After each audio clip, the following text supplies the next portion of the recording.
Demon Slayer is no joke. It is a manga that ran for about 200 chapters in Shonen Jump, and it recently ended in 2020, and the anime is a powerhouse to say the least. Episode 19 launched it back in 2019 to one of the most popular series in the world. The manga has now sold over 82 million copies in 1 year alone, and is now above Bleach in terms of sales, one of the big three, among all the other things it surpassed. And I recently read it because one of my friends, my real life friends, wanted to go see the movie, but he had no one to go see it with. So I was the nice guy. I read the manga and went to go see the movie with him. But I do have some thoughts, because I do think it's a bit overhyped and it's a bit overpromised by its fandom, which is normal for fans of shows to do. But I want to break down why I think that they overhype it and how they can market their show to the correct audience and how they can really say it well. Because I love reading stories that challenge me and get me to think about why I'm not liking something or whatever it may be. And that was what Demon Slayer did. I was reading it chapter to chapter, and the chapter to chapter enjoyment isn't bad on this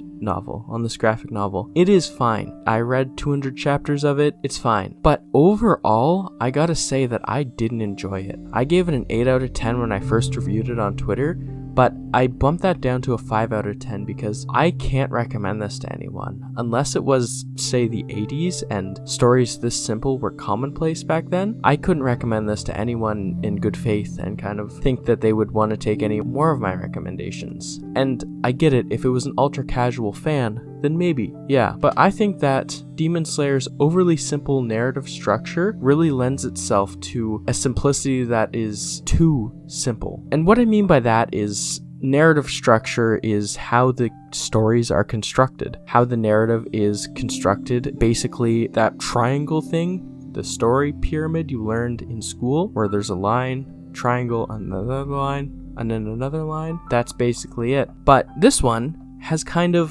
it's a very simple structure like that. Other manga arcs have more complicated structures with multiple storylines going on, but mostly, and okay, to be transparent, there is manga spoilers in this video, but I will not spoil you out of the blue. I will tell you when the spoilers are coming. But I think that the last arc, with its multiple points of views and multiple battles going on, is the best arc in the series, because I think that it's because the other arcs, I think that the last arc in the series has je ne sais quoi about it, where it's so much better than the rest because it takes its time to have these fights go on. And sure, some of the fights are disappointing, like, well, I won't say any of them, but some of them are disappointing, some of them are anticlimactic, and that's fine. I think that if we want to have, consistently great fights, you can't have them all back to back like that, because Demon Slayer only has two types of arcs.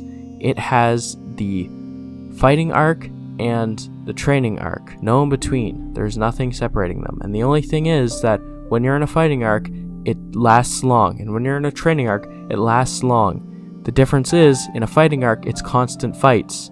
It's one big fight where every chapter it's like, we finally got the upper hand. Beginning of the next chapter is like, oh no, we lost the upper hand. It's a plot circle in every single arc. I was reading the Entertainment District arc, no spoilers, but it just felt like it kept up and down, like, I'm gonna use this technique to finally best him, then, oh my gosh, I unlocked a secret new technique, which isn't even enough, so I have to go further and unlock like 3 techniques in the same battle to even do any damage, and in the end, it felt like a mess. My second favorite arc in the series is a mess. It sucks to say that. Now, another thing is that I think that the shorter arcs in the beginning work to its detriment. I think the best arc narratively, like structurally and narratively and all of that, is the Mugen Train arc, because it is 17 chapters in the manga. That's just enough time to have your fight with the lower one, and then have upper 3 come in and like beat his ass. I think that's fine. But also, the upper 3 comes out of nowhere. It's basically like a Mihawk on steroids, and if you've seen my video on the East Blue Saga, then you know that I didn't really like the Mihawk thing because it felt like it came out of nowhere. This feels like it comes out of even more nowhere. It just happens. The character that dies, and we gotta move on. It's like, what? Are you kidding me? And the movie does this even worse because it doesn't conclude the arc. It leaves that for season 2 where they go see his family and they go visit his family. They don't show that in the movie, and it kind of left it unsatisfactory. And I think that the shorter arcs really don't lend itself to character exploration, which is compounded by the fact that in the longer arcs, they don't really explore characterization outside of fights. It's all fights in this series. So if you're a meathead and you like that, then go ahead. But me personally, I couldn't imagine trying to review this series weekly or reading this series weekly where it's just like, oh, we're 17 chapters in, this arc should be ending soon. And then, oh no, you're reading the Entertainment District arc, you have like 15 more chapters to go. And it's up and down, cat and mouse game. It's so annoying to read. Another thing I didn't like about it was the underdeveloped main cast. There are 4 main characters. I think that is really tight for a shonen manga, especially nowadays, to keep up with. In every single manga that so let me take a recent example, Chainsaw Man. Chainsaw Man has 4 main characters, let's say. Let's include Makima in there. Well, all of those main characters are characterized in and outside of battles. They have all of this stuff, and it's more surface level than Zenitsu is a coward, Inosuke is a wild person, and Tanjiro is kind. Tanjiro is more explored because he's the main character, but each Aki power, they get all these backstories in depth on what they're doing. Zenitsu gets maybe 1 flashback for a bit of a chapter, and it's narrated. It's tell don't show, because the mangaka is afraid of Demon Slayer, is afraid to show us anything. It'll tell us most of the stuff and then show us a bit like a random thing. It'll just show us, and then it's like, okay, but where was all that paragraph? Where was that paragraph that I just read? Why aren't you showing me that? That's way more interesting than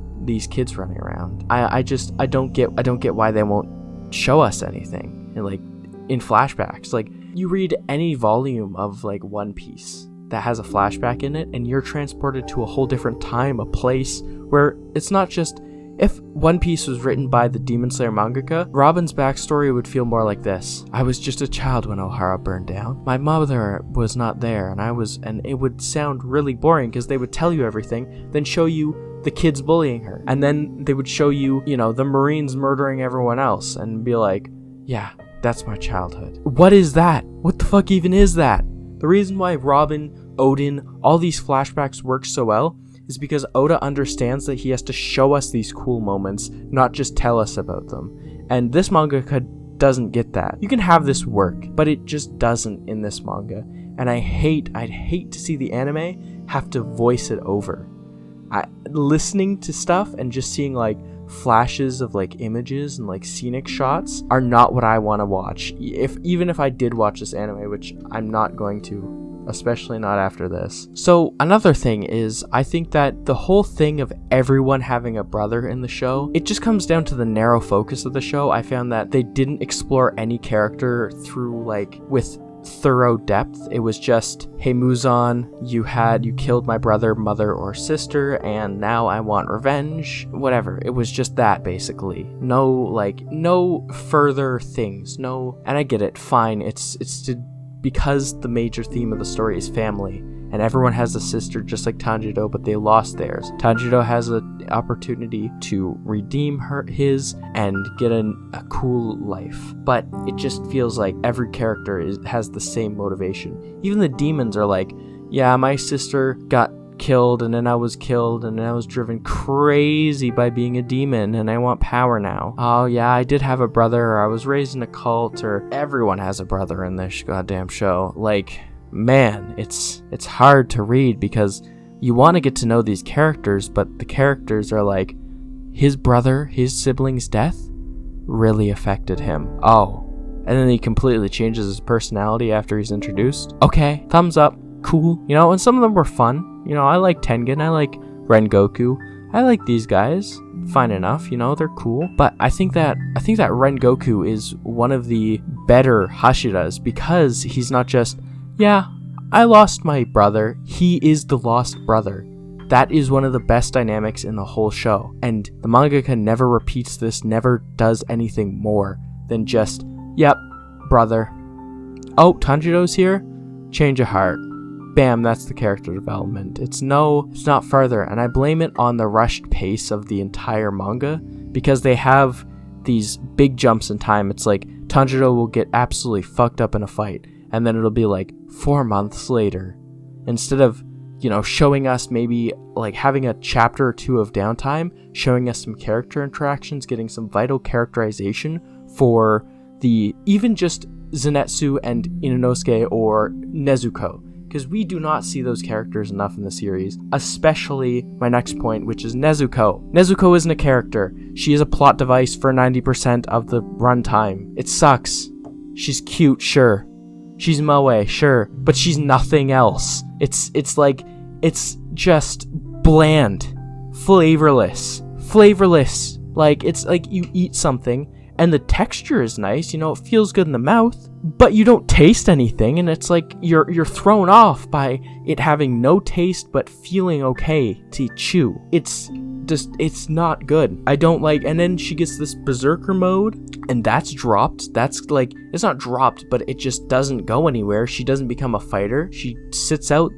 Anyways, the next one is Muzan. Muzan is half-baked, and here is where the manga spoilers kind of get in. Muzan is not a great villain because at the end of his life, I don't want to criticize the series for doing something that I didn't see, but I didn't recognize the foreshadowing for Muzan being like, Tanjiro, you're the Demon King now.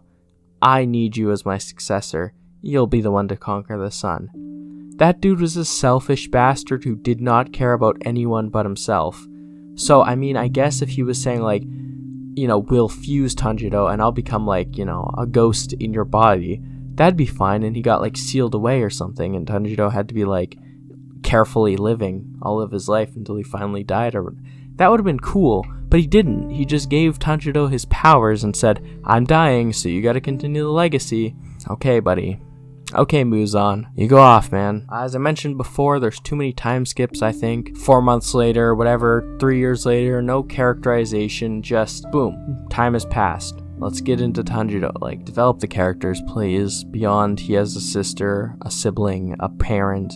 He has a family member that died. Oh my god, so sad. And the ending. The ending definitely isn't giving enough time. On the wiki, there is 2 sections to the final arc, and it is the Infinity Castle arc and the final and the Sunrise Countdown arc. I think that the Sunrise Countdown arc is bad, but I like the Infinity Castle arc. It is fun fights, where the best characterization is through the fights, so it's fun to see them. I'm not gonna lie. Now, I did have a few good things because I didn't just want this to be a Demon Slayer hate video because we have enough of those, but what I did like is the upper 3 demons were really cool. The demons before them had felt pretty bland, but I still remember the whole thing with the upper 3 demons. One of them was a street kid who got beat up and turned into a demon who forgot his life prior and just sought power.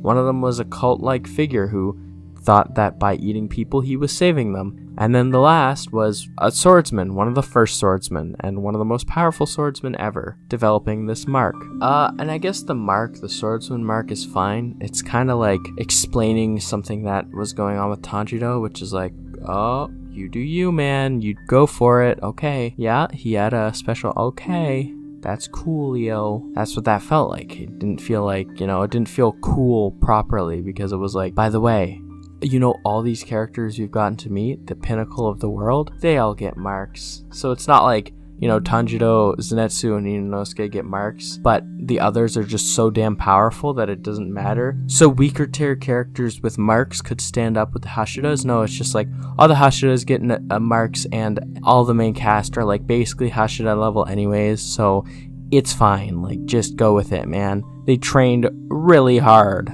Sorry this turned into a hate video. And I think you should leave a like and subscribe because next video is going to be about Samurai 8, and maybe you'll get another hate video, but probably not because I enjoyed Samurai 8. Anyways, like, subscribe, and share this video with one of your friends. Share it on Twitter, retweet it, and go check out my Twitter and stuff, and yeah. I'll see you guys in the next video. Peace.